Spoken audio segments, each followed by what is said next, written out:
Before we get started in this episode, a quick announcement. As you know, I'm very passionate about acceptance and commitment therapy, and I also run a busy practice in Canberra. We're currently looking for psychologists who are registered in Australia to join our team, who are also passionate about learning about ACT. We provide supervision on a group and individual basis and training around ACT. So if this is you, if you're interested, please express your interest at strategicpsychology.com.au/careers. Look forward to hearing from you. And now back to this episode. Okay, life can be crazy. You're feeling like you're sinking, just trying to find a meaning. It's time for better thinking, yeah, better thinking. Time to tune in. Let's go.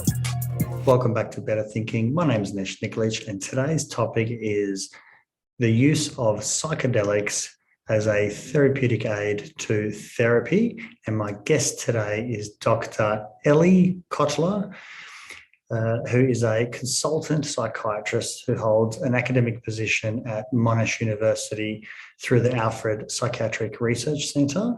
And he's also the medical director of Malvern Private Hospital, the first addiction hospital in Australia. He is a member of the Australasian Professional Society on Alcohol and Other Drugs. And clinically, Eli is interested in the deep connection between trauma and addiction and works within a neuro-psychoanalytic framework. So Eli oversees the development of a clinical program for addictions focused on trauma, particularly developmental trauma, and this has led to an interest in medication-assisted trauma therapy, and that's how this connects for Eli with regards to psychedelics. This is a topic that I'm very interested in at the moment, as I see great potential. So hopefully this is a small insight into the world of psychedelics and how they can potentially help the future of therapy.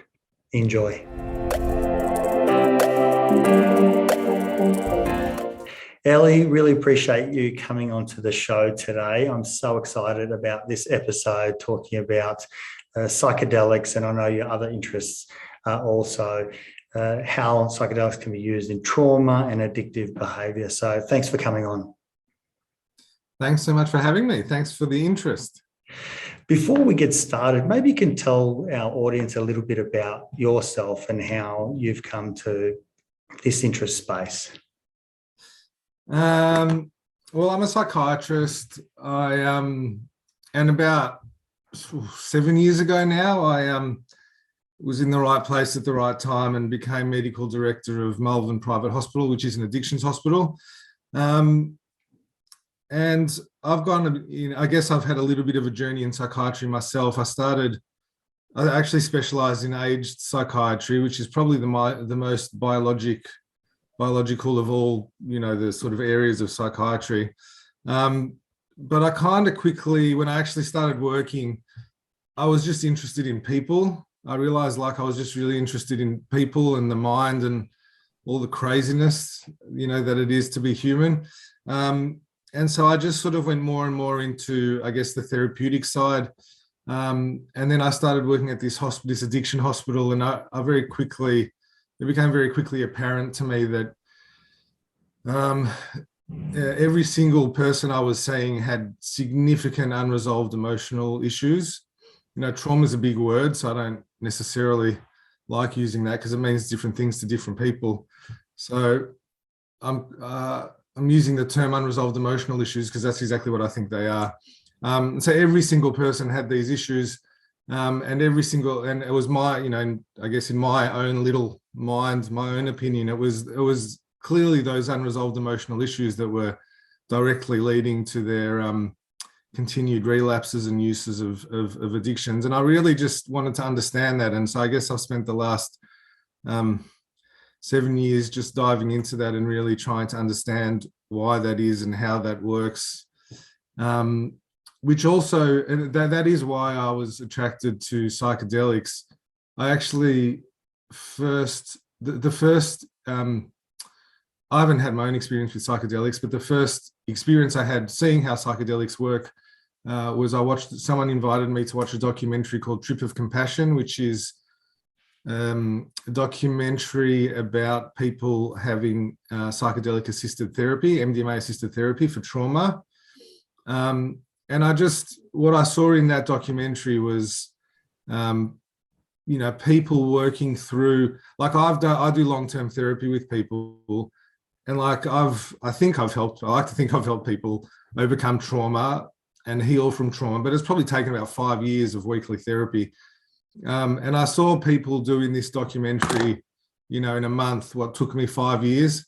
And so I was like, oh, well, that looks good. So, and that's why I got involved, psychedelics, and I'm on the board of Mind Medicine Australia because, they're, I guess, for me, they were the organisation in Australia pushing, for these medications to be available. So, yeah, that's kind of a little snapshot of how I arrived where I am today.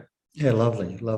Thank you as well for talking about, trauma, using those words, those unresolved emotional issues, or it's almost like an unwanted experience of thoughts and feelings that, are something that we don't like having. I think that explains it so much more than the word trauma. Trauma's almost got a clinical stigma attached to it, and almost is very sticky at that point, rather than explaining what it is, because in so many ways we all have adverse experiences in our lives that we don't want, and I'm certainly not suggesting that they are all comparable and the same, but we're still a human interacting with these feelings, thoughts, past memories, experiences, and so on.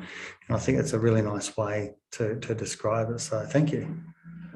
Yeah, no, I think that, and I agree with you that they're not all comparable, but at the same time, I do see them on the same spectrum.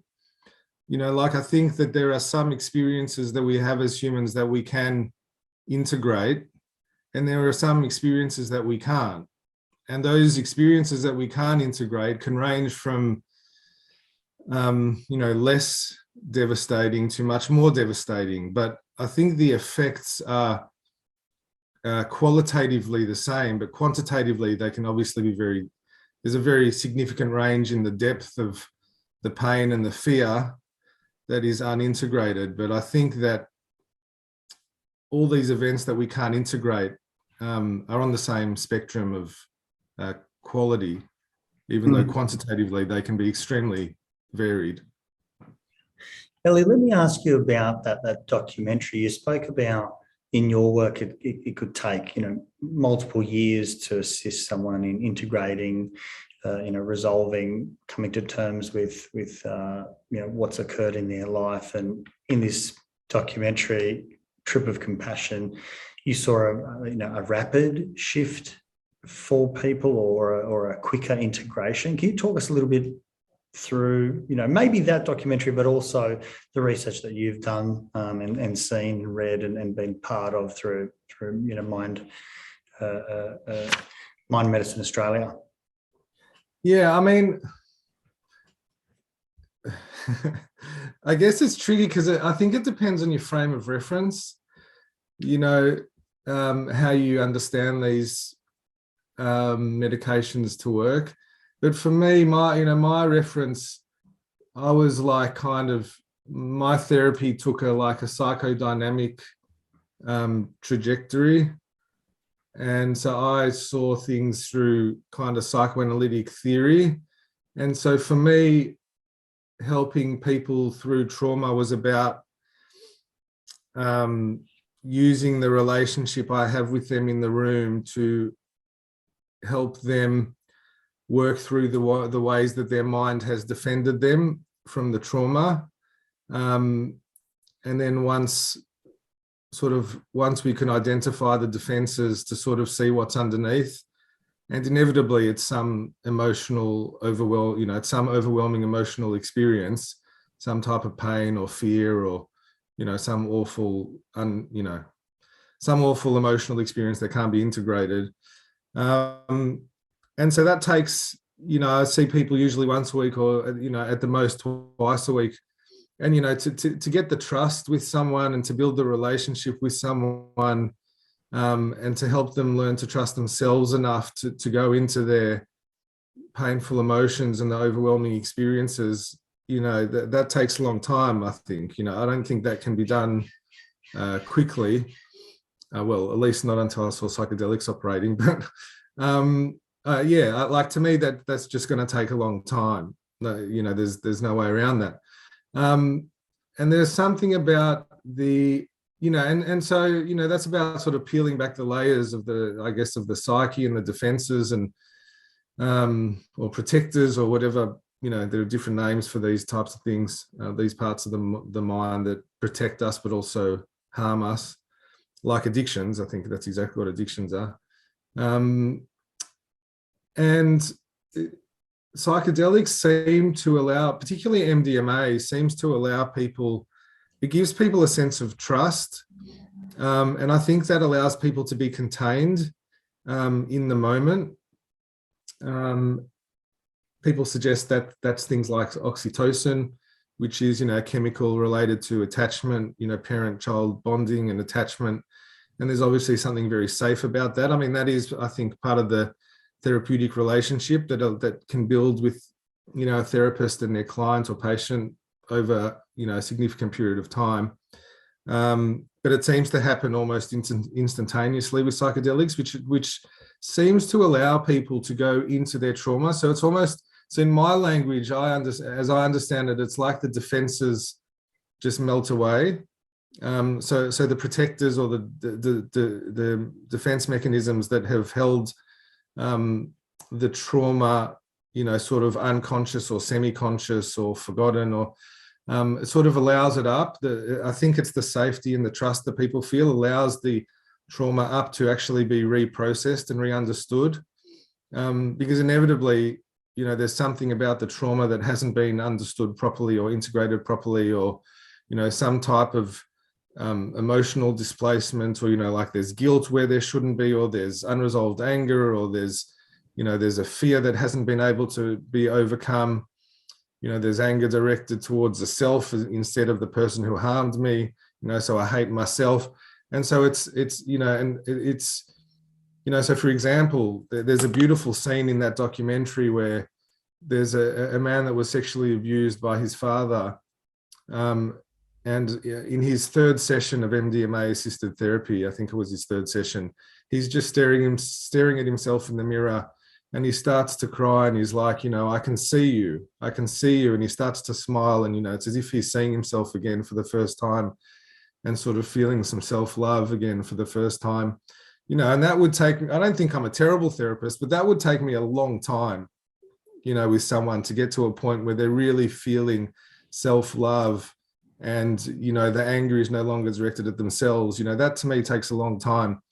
And to see that happening after, like, on the third session, it's just like, that just blew my mind. It's like, and it was genuine, it wasn't like a cognitive, like, oh yeah, I'm a good person.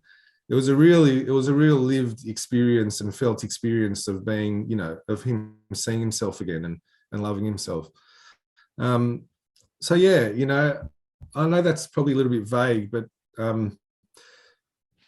and we can talk about, there's we can talk about the fancy neuroscience and the brain scans, and I'm happy to talk about that and the receptors, and I'm very happy to talk about that stuff. But that's that's how I connected with how psychedelics work, I guess, on a personal level. So in some sense, whether it's MDMA or psilocybin or various other ones that are used, what they do is take away some of those defenses, the whether it's the fears, the anxieties, whether it's the potentially the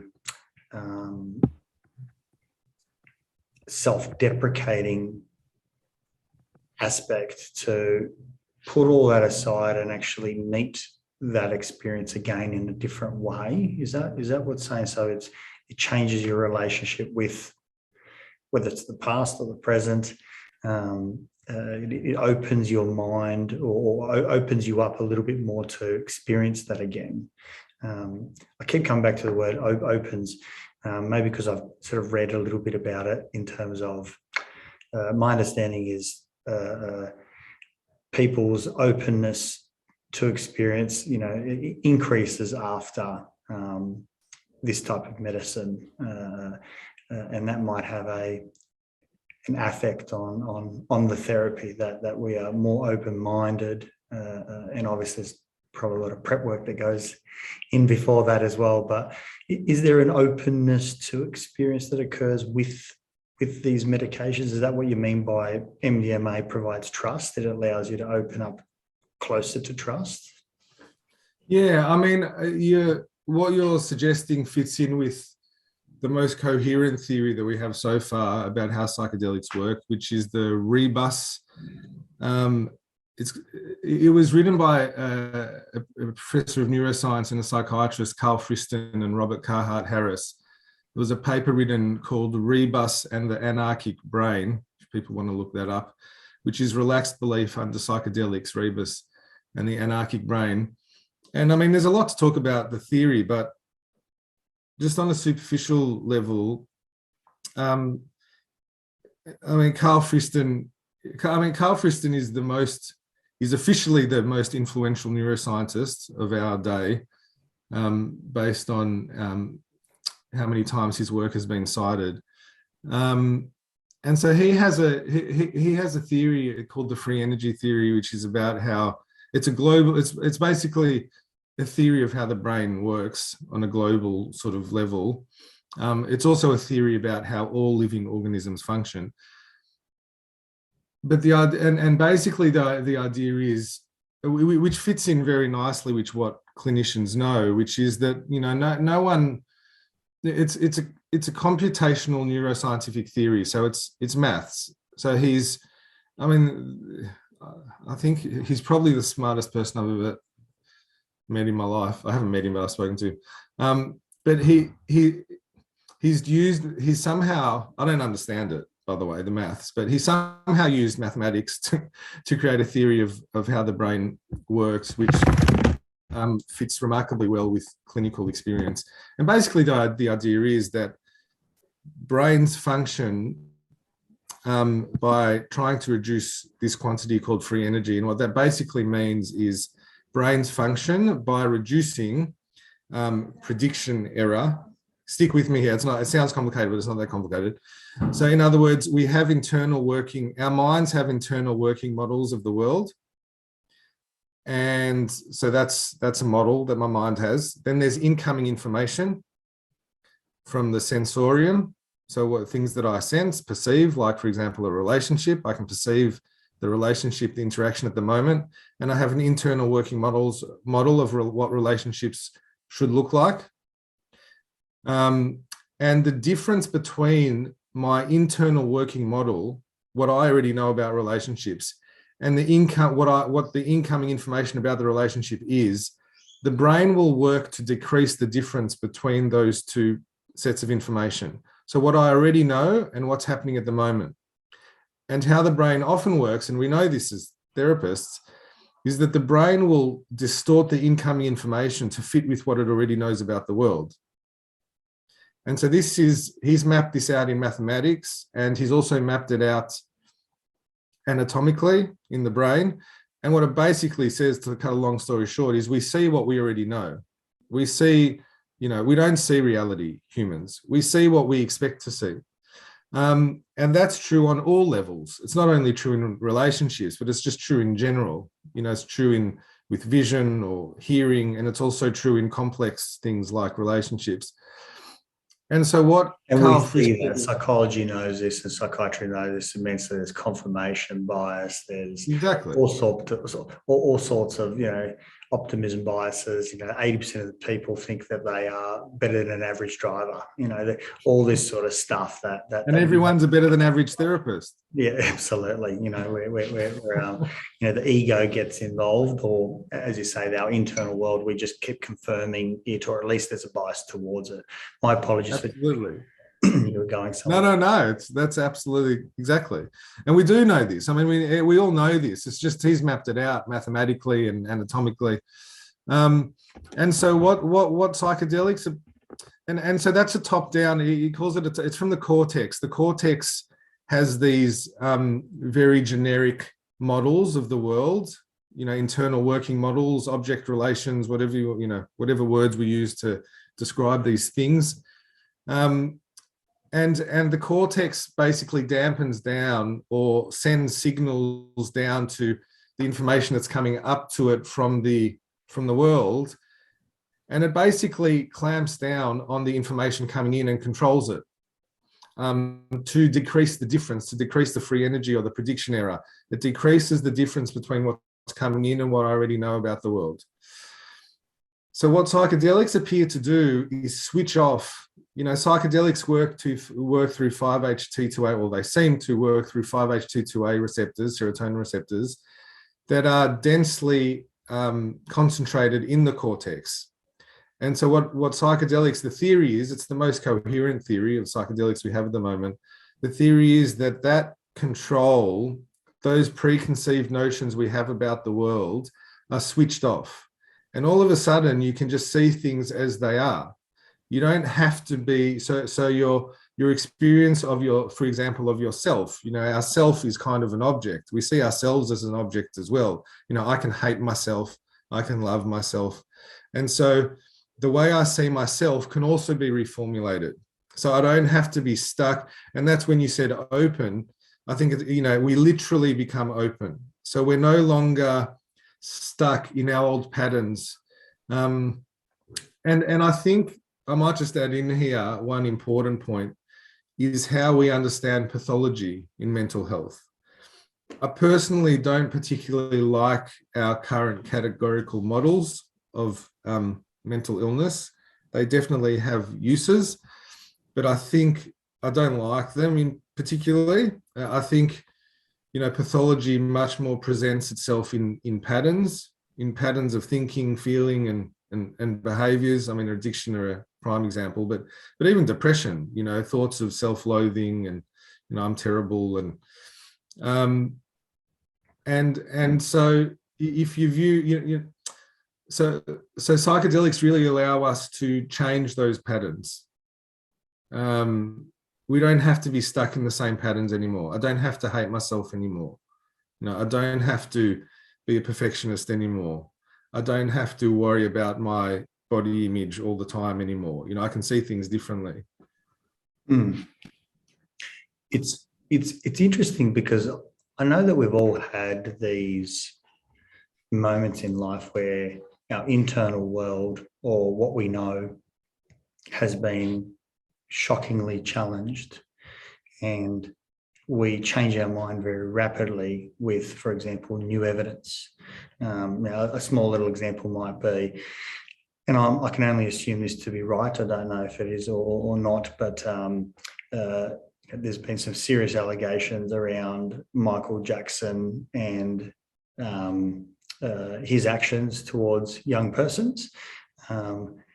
That shocking revelation, even though prior to that I felt really a great admiration and love towards Michael Jackson, since those allegations and those reports, I find it, I don't find it difficult to listen to his music. I don't listen to his music anymore. I'm repulsed by it. So there's this huge sort of shift in my internal world, what I believe, and it affects something so visceral like music, which is so visceral. In some sense, what I'm hearing you describe is that openness opens to lots of things, and in therapy we can guide that to, for example, say you're stuck on a relationship with a parent, or you're stuck in self-loathing, or maybe you're stuck with the realization that you have a terminal illness and you've been advised you've got only several years to live. That we can guide in therapy areas to re-examine, re-explore, or see the world again, see a different viewpoint. Is that kind of... Yeah, I think that's actually, and I think it's a great, the experience that you said is actually a great comparison, because, I think we can change easily when we're not emotionally biased towards something. So, I can now not like Michael Jackson because it doesn't, there's no significant personal emotional bias to not liking him. I mean, if I loved his music, I might try and convince myself that it's not that bad. But, but when it comes to often beliefs about ourselves or beliefs about the world that, come from our experiences, my impression is we have very strong emotional biases. That's why you can't think your way out of emotional difficulties. You can't think your way out of depression or anxiety or addictions, because there's a very strong emotional bias holding something in place. Much more entangled. Sorry? Much more entangled when it relates to you. Yeah. And like I feel like there's an to me, the way I understand it is there's an emotional, but there's the strong emotional forces in my brain and mind holding that in place. And so while some things will be able to change quite quickly, the things, particularly those, based in those awful experiences that we can have in life, they get stuck. And so just like with your example, you could change, I guess, that psychedelics hopefully allow people to work towards changing these fundamental things, like your example, but about myself and and the world. Yeah. To me, it's it's always so hard to talk about, because I'm trying to understand something that I haven't tried, and to me it seems like, and my apologies because this might be a little bit layperson's, but it almost feels like in my therapy I know that things that stick the most are when they are most viscerally experienced. And so we know this when, for example, our clients cry in the room, and they, I suppose, step towards their fears, that we can address those and actually try and reconcile them in those moments. It seems to me that what this medicine provides is an opportunity to kind of do something like seeing is believing. When I feel it, in the world of psychology, the emotion is seeing it. When I can reconcile that, because I'm so open once, I can kind of redo that. I've set a new pattern, a new framework together, and these chemicals allow us, this medicine allows us to actually do that in a way that we couldn't before. And at least at that point, when we come out of the experience, we have choice. I can choose to see it as I used to, or I can choose to see it as I've just seen it. Maybe there's more choice, but I think that visceral, emotional way of looking at it, or for example, surrendering, opening up to it, becomes a very sticky substance psychologically. It feels to me like, it opens a gateway to removing fear and just looking at it. And it's kind of like children, if they can step past the fear, they might see that a cockroach isn't actually scary. You could probably say that for lots of adults, right? Yeah, and I think you're spot on, and I'm really glad you brought up that point about feeling it. And I think this is a point that's not focused on enough in modern sort of contemporary models, but a lot of ancient cultures understood this idea of, the connection between head and heart. And for some reason, I think there are reasons, but anyway, but for, our society is not into heart. It's just not. And I agree with you that there's something extremely healing. Healing occurs when the head and the heart are connected in a healthy way. And there is something about, there's a very interesting connection between feeling something and knowing something. In a sort of sense of that this is my truth, that if I can feel it, until I've felt it, I don't think it changes people until it's felt. And that is exactly, in one way, that's a really nice way of understanding how, or at least part of how psychedelics work, is they do allow people access into their emotional worlds and their body. And I think that's probably got to do with feeling safe. People feel safe and contained. And there is, yeah, and I think that's one necessary part of healing, that the head has to connect to the heart. And I've read, for example, there was he's still alive, Stan Groff. He's a psychiatrist that used LSD a lot in the 60s and 70s. And I've heard him speak, and people with alexithymia, people that are just not connected to their bodies and their emotions and don't understand their emotions. And to me, again, that's a result of whatever you want to call it, trauma, unresolved emotional issues, that the mind just cuts off the feelings, particularly for those types of people struggling with connecting to their feelings.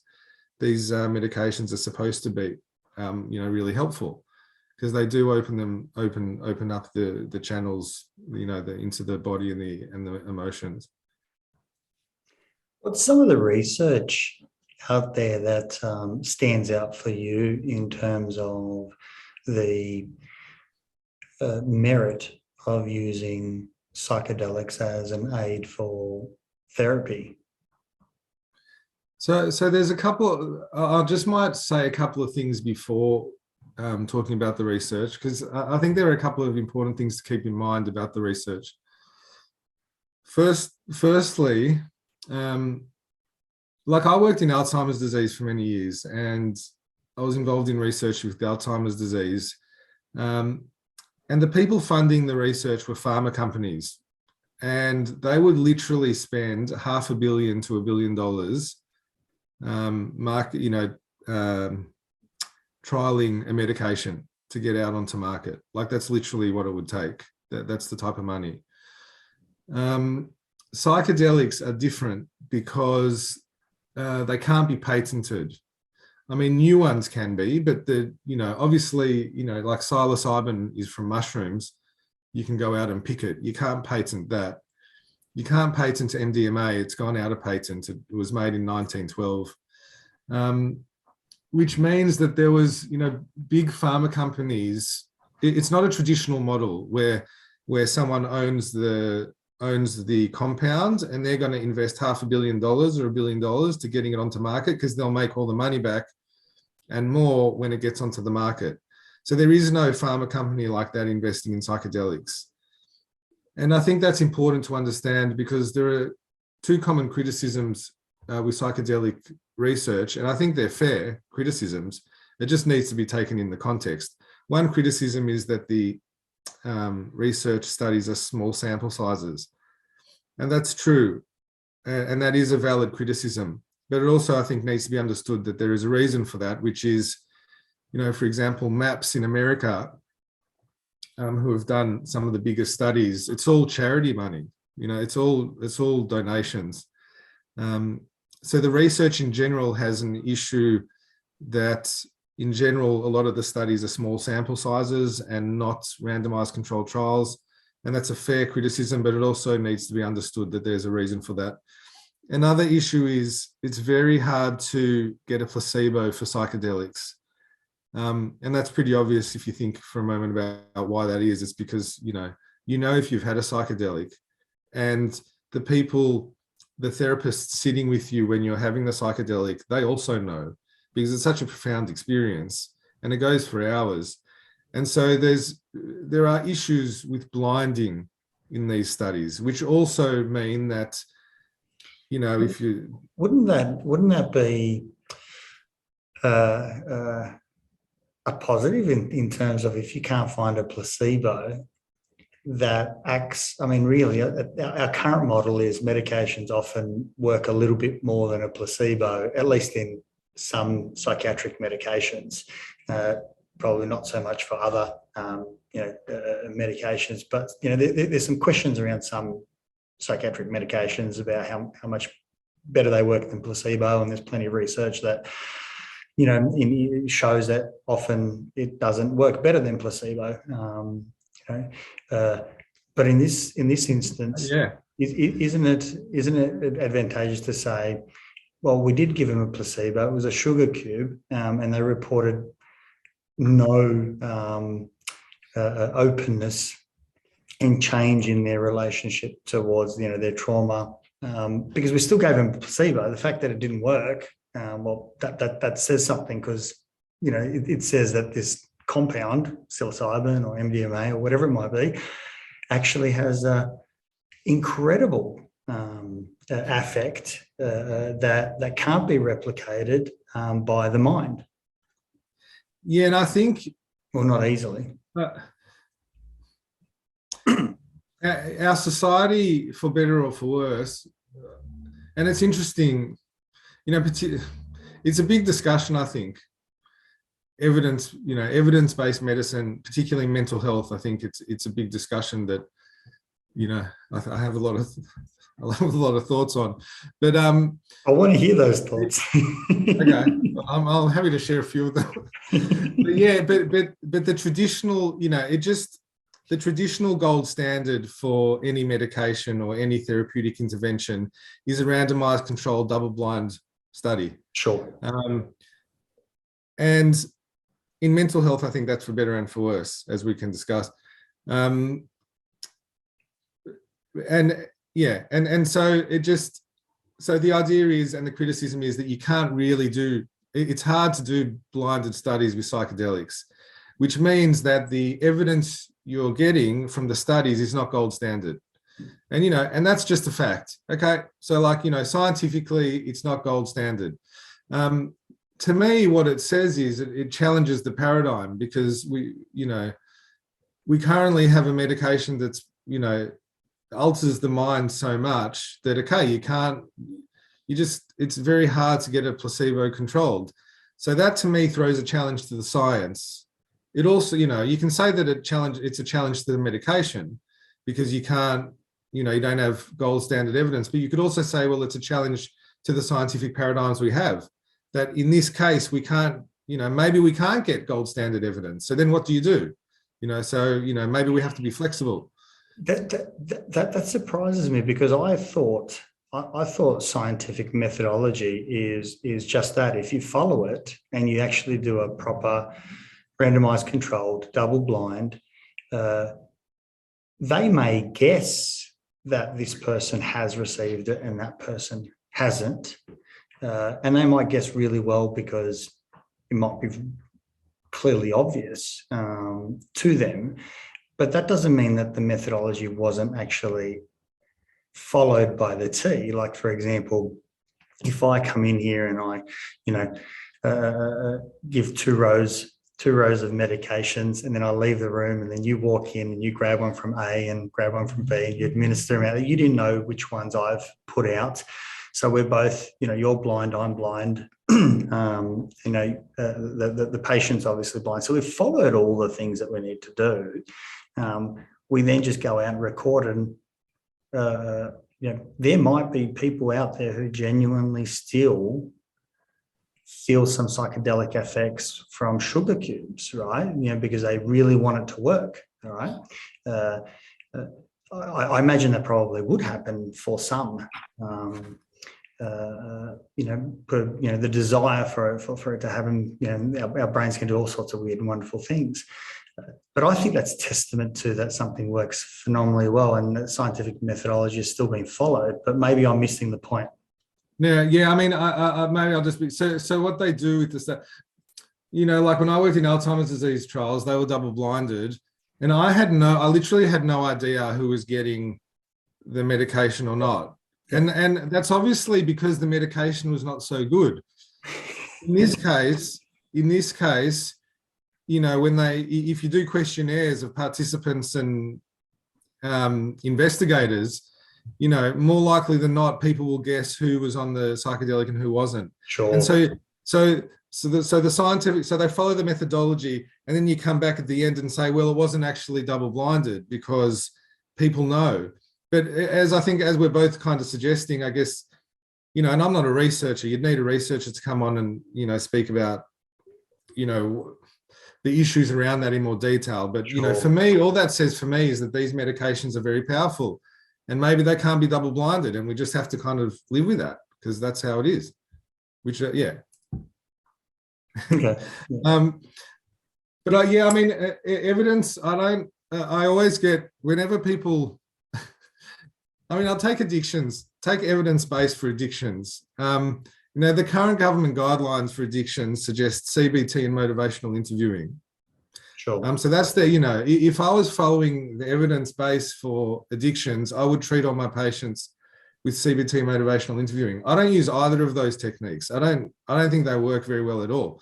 And in fact, if you look at the evidence base for CBT, for addictions, the biggest meta-analysis that came out in 2019 very clearly shows that CBT works a little bit better than doing nothing. And it's the same effect as someone just talking, if you just talk to people, basically. So in other words, the thing about evidence is tricky because it depends what the control group is. If CBT is done in addictions if CBT is studying addictions and it's compared to nothing, like no intervention, like a wait list or something, then it has an effect size. It has a reasonable effect size. But as soon as you compare it to any other intervention, the effect size drops away. And so if you talk about evidence base for addictions, CBT has by far the biggest evidence base. It's the evidence-based therapy, but the evidence is that it doesn't work very well. But it's still touted as, it's still in all the guidelines. So, I've become very disillusioned, I guess, with evidence-based treatments for mental health because it's my personal experience, and I recommend other people do the same. My experience is when I actually look at the studies and the effect sizes, and it ends up that the treatments we give aren't very effective at all. Just to reinforce, it's better than nothing. Like if you're in treatment, stay in treatment. It's better than nothing, but it's not. The results that we get from these interventions are not great. Like, they're not fantastic. It's definitely more effective than nothing.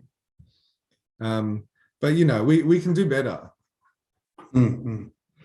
Well, I think that's what I suppose this whole conversation is about, is looking at does chemically assisted, medication assisted therapy improve its efficacy?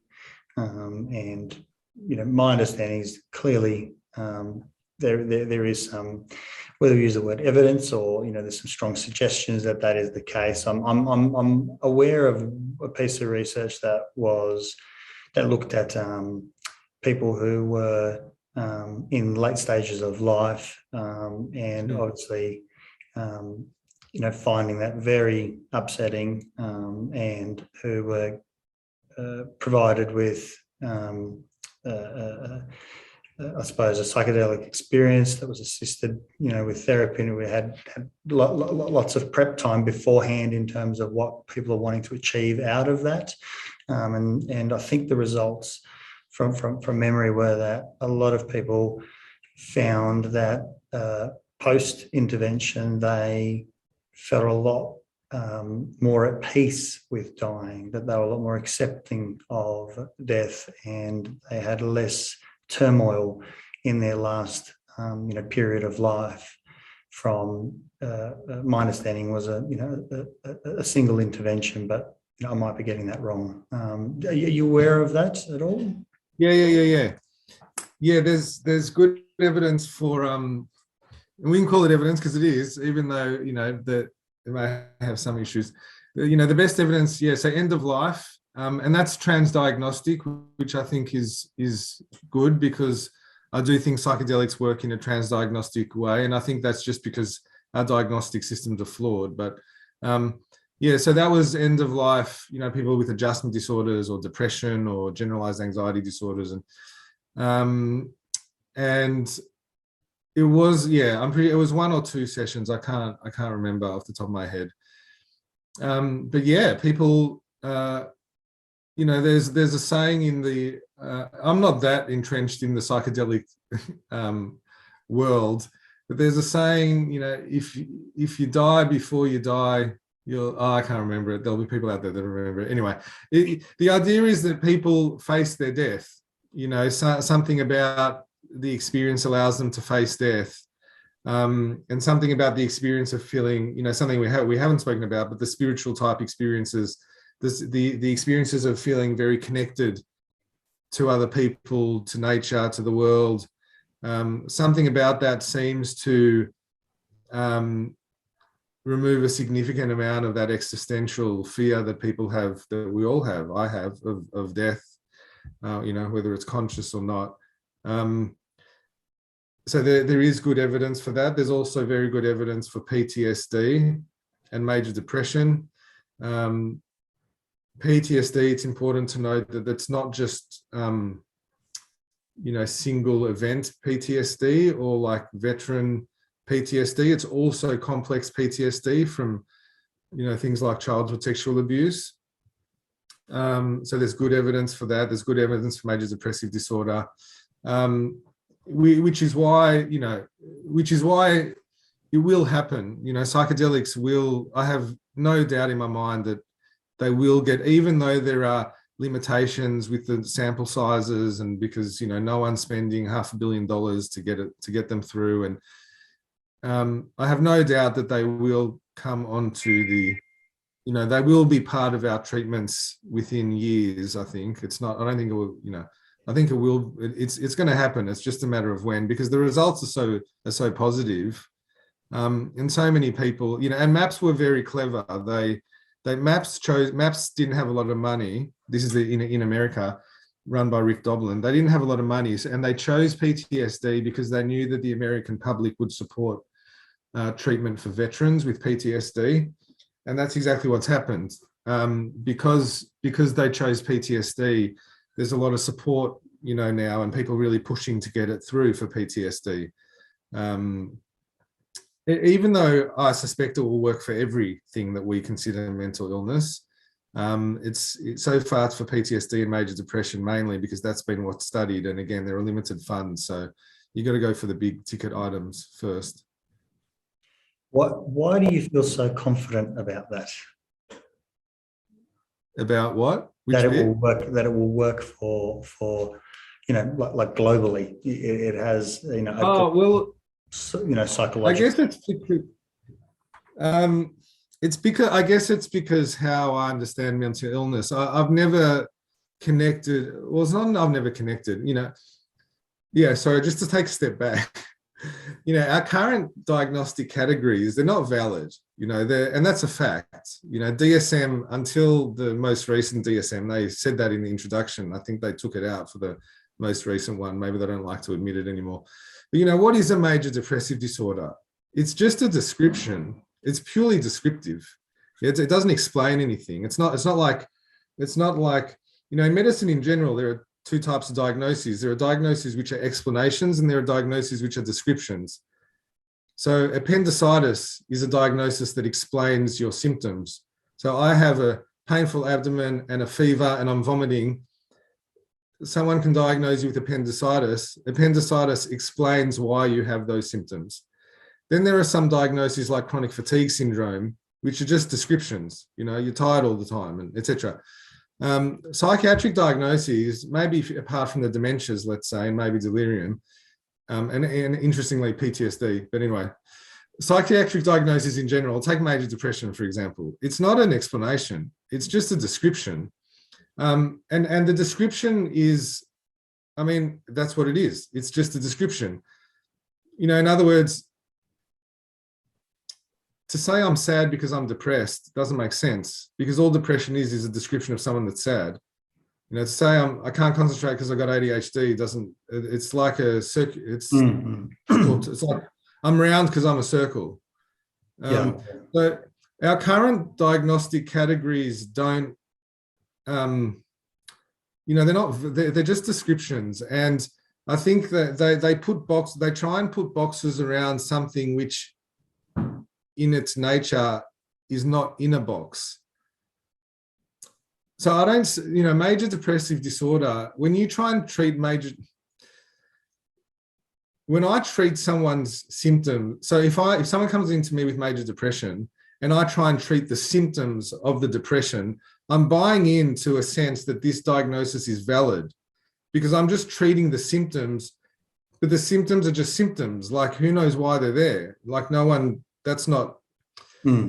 So if I treat major depression by treating the symptoms of major depression, what I'm basically saying is that I think this is a valid diagnosis. and I'm going to treat it according to the symptoms which are in the diagnosis. But I've never, I don't think major depression is a thing. It's just, people suffer in the world, but I don't think major depressive disorder is a valid disease. It's just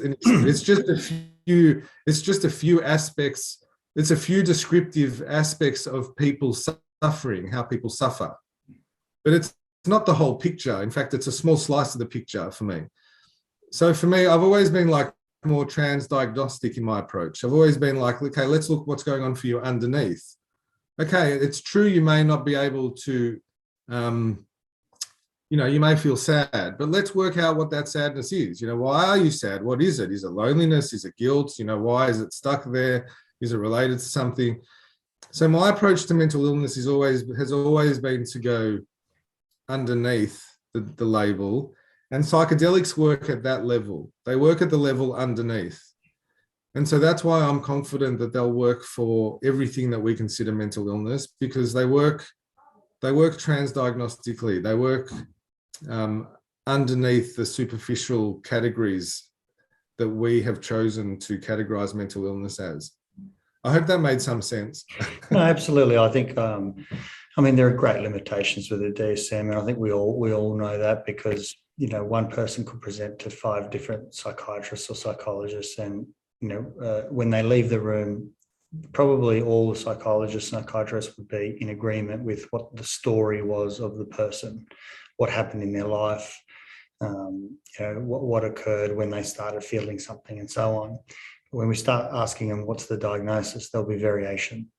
And so if there's variation in what the diagnosis is, but the story remains the same, we've got to have some question marks around it. And I think the second point is also, something like, major depressive disorder.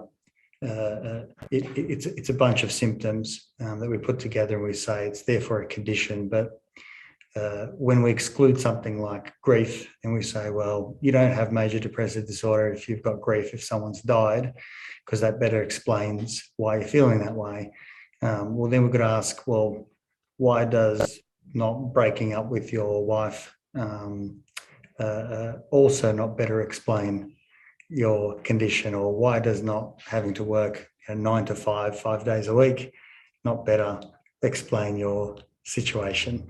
If we allow for grief to explain it away, why don't we allow for work to explain it away? So I think that there's some question marks. And what you're saying is that transdiagnostic space allows us to go out and not look at symptoms, but rather try and understand, I suppose, a deeper level of the psyche by not doing symptom reduction or examining the symptoms, but looking at what's more at the root of the experience, which is, I think we're probably both in agreement. It's our relationship to those things, and psychedelics allow us to re-examine our relationship with the world. Yeah, and I do want to just emphasize one point. And I'll use addictions as an example. And, this is a whole conversation which we probably don't have time for. But I think there's a mistake that we make in our society, so some people at least, in that because there's been some brain scans and some neurochemistry understood, we think we can be led to think, or we can think, and I think it's a mistake, that psychiatric diagnoses, something like addictions, is a valid disease entity because somewhere along the line someone showed a brain scan of some correlations. And I think there's an assumption that people make that these things are valid biological entities, that, major depression is a valid biological entity. And if you are listening and you believe that, I would just encourage you to actually look into the science yourself. The last article I read on the pathology of major depression, there were at least 21 neurotransmitters involved. There were inflammatory changes. There were neuromodulatory changes. There were neuroplastic changes. So there may be some neural correlates, but we don't understand them very well at all. And in something like addictions, which I've done a lot of research into, more than other psychiatric conditions, there is, I think, a fallacy going around that I've heard many times, that addiction is a brain, it's been kind of proven that addiction is a brain disease and it's related to dopamine, which is a reward chemical, and it's inherited. And there are so many false things about that narrative of addictions that it would probably take, it'll take a while to discuss them all. But it's just not true. And I'm happy to be challenged, I'm happy people can contact me and challenge me on that. That's totally fine. I'm comfortable with my understanding of addictions. And so I think I think our society has some type of, we've bought into this idea that because someone had a brain scan somewhere and there's something like dopamine involved, that means it's a medical disease, and that means it's a valid disease entity. And I think, while that might be helpful with stigma or something, I don't think it's helpful because it's not the truth. And so it ends up, inevitably, there are issues with it, such as not looking at the trauma behind addictions. If you just see it as a brain disease, well, then it's just a brain disease. You don't have to worry about, the person's childhood and development. I think it's a really good point. I think, the one thing that's been drummed into hopefully all psychologists, and I'm assuming likewise for you guys medically trained, is correlation does not equal causation. Otherwise, it's the crickets making noise that brings the moon into the night sky, because they're happening at the same time. That's exactly correct. All sorts of weird and wonderful things mathematically to show evidence for, when in actual fact it's just fancy statistical analyses. Well, that's exactly correct. And so there are a few issues. One is that we don't actually know the correlations. It's a fantasy. If anyone is out there and they think that we know the correlations of major depression or addictions, that's a fantasy. We don't. There are some theories about dopamine, and and happy to talk about that in length, but I won't at the moment. But it is a fantasy to believe that we understood the correlations. But let's say even if we did, and maybe in 500 years we will know the correlations of things like addictions, it still doesn't mean it's a brain disease, because as many people have pointed out, our experience changes our brains. So how do you know that disease didn't arise as something as a learning coping mechanism over your life? And of course there are brain changes, but there are, taxi drivers have brain changes. So yeah, so even if we did know the correlations, which we don't, but even if we did, it still doesn't mean it's a disease. Addictions could equally, and there's a guy called Mark Lewis who wrote a book called The Biology of Desire. His theory about addiction is that it's a learnt behavior. You can't call it a disease because it's a learnt behavior. And I would, to a certain extent, agree with that. I would just add that it's a learned behavior to deal with unresolved emotional issues. And so, you can call it a disease if you want, but there's nothing to prove that it's a biological disease. So, yeah, so number one, we don't know the correlates, but even if we did, it still wouldn't prove it's a brain disease. It could be learned, just because there are brain changes doesn't mean something's a disease. It's, because our brain changes with our environment and with learning. That, yeah. I think the model of disease is problematic in psychology, in psychiatry. The idea of disease, has to have a question mark around it. Maybe a little bit different when we put things together for example, Alzheimer's or dementia. There's probably a little bit more that can be said there. But in your obsessive compulsive, anxieties, social phobias, depressions, so on, which is the vast majority of what people are experiencing. I think people's condition probably is a stronger correlate than any of those, because if I were to put someone in total isolation, would probably start feeling awful. Hence why we've got things like the Geneva Convention that doesn't allow for that as a form of torture. There's lots of things that, if I lost all movement, good chance that I'll probably, start feeling something because, lots of things change. But I do want to jump onto one final thing because I do recognise our time is slipping away. You have mentioned briefly, I think, that you haven't tried psychedelics yourself. How come? Is it something that you are thinking about, that you want to go out and experience at some point? Talk me through that. Yeah. Well, first of all, I'll tell you about an experience I did have, which I did the Mind Medicine Australia CPAT course, which is a certificate in psychedelic assisted therapies. I did the first one. And as part of that, so they obviously can't give, if it was legal, everyone would have it as part of therapy to understand how to become a psychedelic assisted therapist. Obviously, that's illegal at the moment. But what they did do is we all had a session of holotropic breath work. So I was genuinely skeptical. I wasn't skeptical. I just didn't think anything would happen. Like, basically what you do is you hyperventilate yourself. Like, you induce, like a respiratory acidosis, like you get tetany in your hands, and it's like, you basically just sit there. So you lie there for 15 minutes and breathe very deeply, like more deeply and more quickly than you usually would. And I must say, it was an extremely profound experience. Sorry, what I didn't mention. So they use that as an analog for psychedelic assisted therapy, because it is it's an experience of an altered state of consciousness that you can get through holotropic breath work. So they use that as an analog, something comparable, because they can't give us MDMA or psilocybin. So I had this experience. And I've got it. So I've been in therapy now for about 3 years myself. I do weekly therapy. And I think that helped me, because I was sort of going into the breath work kind of thinking, well, okay, if it does anything, maybe I'll, focus on this, and I've got to say that it was one of the most profound experiences of my life.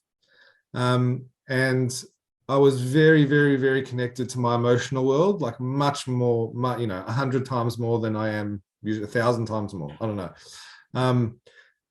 It was just an extremely profound experience, extremely profound. My thinking crazy head just disappeared, and I was just in my imagination and my emotional world, and it was amazing. So that experience is apparently similar to psychedelics. It's obviously not the same, but it's similar, it's comparable. And to be honest, that experience exhausted me for about, I was like, I'm not going to do anything like this again. It was a very profound and amazing and quite healing experience for me. But I was like, okay, that's enough for a year. Like that's good for, I'm good for now. And that was, when was that? That was between 6 months and a year ago. I have thought about taking psychedelics myself, but it's illegal, and I'm part of APRA, so I'm not going to say anything else about that. But I haven't taken any, but I've certainly thought about it in terms of just personal growth. I wonder whether it's a difficult thing to talk about for obvious reasons. No, absolutely. Yeah. I wonder whether there is even any concern from an APRA level. I mean, for example, obviously, I don't think any clinician would want to openly talk about those sorts of things, but I'm just wondering if, theoretically speaking, if I wanted to, whether I go out on a Friday night and I take an illicit drug, or not myself, at home, someone might smoke weed or something. I think the real question from APRA is does it impede my judgment and my capacity to do my work? Does it go out and affect my work? But maybe also there is a question mark of, are you involved in illegal activity or something like that? So maybe that's where the question mark is. No, the issue for me is, I'm not I feel, see, now I'm paranoid. I feel like I need to make this clear. So I would not It's being recorded, right? Be careful. I would not recommend people use psychedelics for therapeutic purposes outside of a controlled environment. And you know, and part of me feels like I need to say that, but also there are, you know, people can have awful experiences. They really can. And it can be, you know, people can be damaged by using psychedelics when they're not done in an appropriate way and in a controlled way with someone that, you know, that you actually know what you're having, you know the dose, you're in a safe environment. And so what I'm you know trying to advance is the medical use of psychedelics, you know, in safe environments. And I think that is important. I'll just say that. You know, I know it's a bit of a disclaimer, but I think it is important to say that people shouldn't go out and try to do any sort of chemical assisted, you know, therapy by themselves or anything like that, because we do need to look at the science behind this and make sure it's done properly. And not to mention, we haven't even touched on it today, but my understanding is there's actually a lot of work that happens before someone goes out and has one of these experiences, that there's multiple sessions in conversation about how they will approach the experience, how someone's going to support them, you know, and even what they're trying to target. It's not just a matter of, you know, you eat a mushroom and you know, your life resolves and you're a happy person. That's garbage and rubbish. That's called, you know, irresponsible drug use. You know, we're really looking at how can, you know, MDMA or psilocybin or other chemicals facilitate long-term therapeutic outcomes, positive therapeutic outcomes, and work needs to be done, because, you know, the moment this opens up on the market, people are going to go rogue. It's going to go crazy. You know, there's going to be a lot of, you know, charlatans that can, you know, that'll pretend everything, that they can do everything. And, you know, it needs to be regulated to do it, like a lot of things, exceptionally well. You know, but, you know, people do illegal things or inappropriate things or foolish things all the time. It's neither here nor there. But, you know, obviously neither of us are advocating for, you know, any chemical assisted therapy until it's put on the market properly. Yeah, and thank you for raising that point. I actually had it here circled to bring up, if because we haven't spoken, and we haven't spoken about how they actually work therapeutically, you know, practically therapeutically. And, you know, people like Rick Doblin, who, you know, has been involved in this area for decades, he's very clear to say that it's the therapy that heals. It's not the medication. The medication just facilitates the therapy. And from what I've seen, I can really relate to that. So if you do it, if it's done without therapy, it's not, you know, by that definition, it's not going to heal. The person might have an interesting experience. They might have a terrifying experience, but it's not going to heal them from their issues. It has to be part of a therapeutic program, which, as you mentioned, involves a lot of, you know, pre-work. You know, what am I here for? What am I looking for? What are my issues? What do I want to face in myself? You know, then the actual session, and then the integration sessions, which also is a lot of work. It's about integrating what came up for me. You know, what were my experiences? What do they mean for me? You know, yeah. So it's built into a therapeutic paradigm. And it is the therapy that helps people. It's just that the medication facilitates the therapy. Ellie, I'd love to do a deep dive in that. Maybe I can invite you back to the show at some point to you know, very specifically look at some of the protocols that are out there, the lead up. I'm assuming there's a very significant lead up. You know, there's obviously that one experience, and then, as you say, you know, the integration is important. We know that therapy works. You know, we know that it's better than, you know, sitting on the waiting list and doing nothing. So we know that being active and involved in your life improves psychological well-being. And so this is very much a targeted approach, as all therapy and medicine should be. So maybe we can get you back on the show at some point to take a little bit more of a deep dive and talk about how that process looks and your experiences in that space as well. I'd be happy to come back. Thanks, Nesh. Yeah. Fantastic. Before we go, can I ask you about how people can get in contact if they want to find more about you, maybe your work, your clinic, the research, Mind Medicine Australia as well? So how can people reach out if they're interested to follow up? Yeah, I mean, Mind Medicine Australia have their own website, so they don't need me. But if you want to contact me, it's just Dr Eli Kotler at gmail.com, DRELIKOTLER@gmail.com. And yeah, Mind Medicine Australia website is actually fantastic. It's a really good website. So if you're interested in psychedelics, that's a really good resource for just information and yeah. And are you consulting at the moment as well? I do. I work. Yeah, I mean, I'm a clinician. I'm mainly a clinician, but I work with inpatient. So Malvern, the hospital I work at, Malvern Private Hospital, is an addiction hospital, and I mainly work with the inpatients and the outpatients in the program, and that takes up, that takes up 120% of my time. Yeah. Fantastic. Well, once again, big thank you and appreciation to give all of your time today.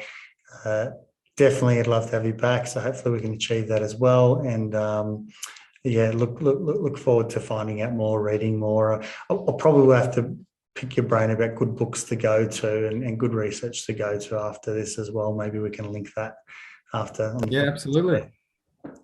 Fantastic. Thanks again, Ellie. Appreciate it. Thanks, Nesh. If you enjoyed this podcast, please support it by going to iTunes and putting a review. Subscribe, share it via social media, and tell others about it. Start a conversation. It's listeners like you that make this able and possible, and why we bring in these guests to go out and share their knowledge and resources. And just lastly, if you are a psychologist and you want to go out and be part of a bigger team, develop your experience and get into some exciting work, come to strategicpsychology.com.au/careers and reach out. I'd love to hear from you.